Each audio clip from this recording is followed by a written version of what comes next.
December 17, 1944, the Ardennes Forest, Belgium. A German soldier crouched in a frozen foxhole, scribbled words in his diary that would echo with a chilling truth. "The Americans are not like the Russians," he wrote.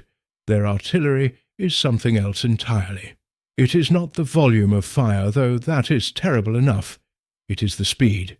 It is the accuracy. It is the knowledge that you have no time to react.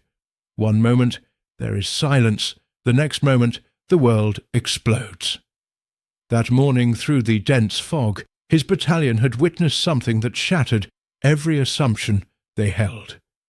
They had launched a final desperate gamble, achieving complete surprise. Victory seemed certain. And then the American artillery found them. What no German soldier advancing through those snow-covered forests could have known was that they were encountering the most lethal artillery system ever deployed in warfare, a system that would break the back of Germany's last offensive. The shock was profound. Veterans transferred from the Eastern Front carried assumptions forged in brutal battles against Soviet artillery. They had learned to survive Russian bombardments. The Russians would fire ranging shots, giving precious seconds to seek cover. The fire was often slow, taking 10 or 15 minutes from observation to impact. The Americans, they were terrifyingly different. One veteran of the Africa Corps later described his first encounter. His unit, battle-hardened from the east, had taken what they believed was good cover in a wadi. They felt safe enough to heat their morning coffee. Then they saw it, a small, unassuming aircraft puttering overhead. They barely paid it any mind. Such aircraft had no weapons. 3 minutes later, without warning, without ranging shots, the entire position erupted. Shells landed simultaneously. Air bursts above, ground bursts among them.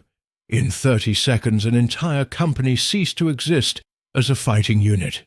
The unassuming aircraft was an L-4 Grasshopper, the American Forward Observer's platform. It would become the most feared aircraft in the German military. Not for any weapon it carried, but for what followed its appearance. A bitter truth was learned: when you saw a Grasshopper, you had minutes, perhaps only seconds, before your position was turned into a killing ground. The secret to this terrifying new warfare wasn't a single weapon, but a comprehensive system. At its heart was the Fire Direction Center, or FDC. While German batteries calculated firing solutions individually, American batteries fed all data to a central hub that could coordinate fire from dozens of guns at once. One German artillery officer who had coordinated counter-battery fire on the Eastern Front documented his disbelief. He had studied captured American procedures and initially believed they were propaganda, pure intimidation. No system could perform as described. Then he witnessed it. A Grasshopper appeared. Before his own crews could even compute firing data to shoot back, American shells were landing directly on their position. Not random saturation, but precise fire on each gun. The Americans had calculated solutions and coordinated multiple batteries in less time than it took his own observers to simply radio map coordinates.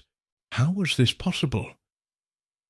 The FDC system was powered by pre-computed firing tables.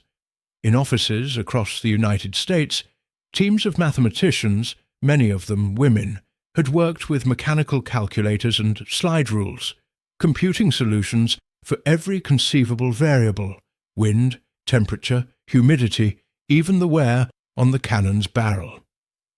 A German mathematics professor conscripted into the Wehrmacht examined these captured tables after the war. His analysis revealed a stunned appreciation. These tables represent years of computational work, he concluded. The Americans had done the mathematics in advance. In the field, they simply looked up the answer, but even this didn't explain the most devastating part. The true revolution was a technique known as time on target. This system coordinated multiple batteries, all at different distances, to fire at different times. The result? Every single shell from every single gun arrived at the exact same instant. The psychological effect was catastrophic. There was no warning, no ranging shots. One moment, silence. The next, dozens of shells detonating as one. Troops in the open, whose survival depended on dropping prone at the first explosion, had no time to react. As one German soldier wrote in a diary found on the battlefield, "It is not artillery as we understand it. It is something new, you hear nothing. Then the world ends. There is no time to dive for cover, no time even to drop flat. You are simply alive one moment and wounded or dead the next." This terrifying speed was built on superior technology and training. American forward observers used new, clear FM radios. German forces were still struggling with static-plagued AM radios. But the true advantage was the observer himself. American FOs were hybrids, understanding both infantry tactics and artillery. They moved with the frontline soldiers, and they had the authority to call upon an entire corps' worth of artillery, not just their own battalion. One German regimental commander documented this capability in his final report. A single American infantry company, surrounded in a village, held off his entire regiment for 6 hours. Every assault was driven back by a wall of artillery. He realized that the American forward observer in that village, probably a lieutenant or captain, commanded more firepower than I could bring to bear with my entire regimental artillery. This pyramiding of firepower was an alien concept to the German command, whose own system was rigid and slow. A German forward observer requesting heavy support would wait hours for approval as the request climbed the chain of command. By the time the shells arrived, if they arrived at all, the battle had moved on. One German observer noted his frustration. "I called for corps artillery at 09:15 hours. I finally received fire at 13:30 hours. 4 hours later. By that time the American tanks had completed their attack. Our position was overrun." And then there were the guns themselves. The standard M2A1105 mm howitzer was a marvel of mass production. The US produced over 8,500 of them. But their deadliest feature was their mobility.